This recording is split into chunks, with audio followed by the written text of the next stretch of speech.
கவ்யம் நானும் ஒரு பயணத்தில் பயணிக்கும் என் பயணிகள் அனைவருக்கும் என் இனிய வணக்கத்தை தெரிவித்துக் கொள்கிறேன். நான் தான் உங்களோட சங்கீதா. இன்றைக்கி நம்ம என்ன பார்க்க போகிறோம் அப்படின்னு தானே பார்க்குறீங்க. என்னுடைய தத்துவம் தாங்க பார்க்க போகிறோம்.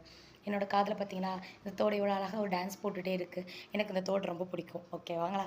இந்த தோடோட ஆட்டமும் ரொம்ப பிடிக்கும். இதே மாதிரி தாங்க நம்ம லைஃப்பும். எவ்வளோ நம்மளால் ஆட முடியுமோ அவ்வளோ நம்ம ஆடுறோம் நம்ம லைஃப்பில். அதாவது என் லைஃப்பில் நான் ஆடுறேன், உங்கள் லைஃப்பில் நீங்கள் ஆடுறீங்க.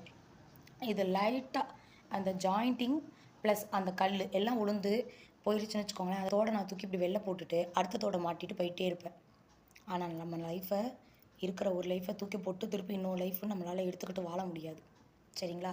ஸோ நம்ம இருக்கிற வரைக்கும் சந்தோஷமாக நம்மளால் என்ன பண்ணால் நமக்கு சந்தோஷம் கிடைக்குமோ அதை மட்டுமே பண்ணுவோம்.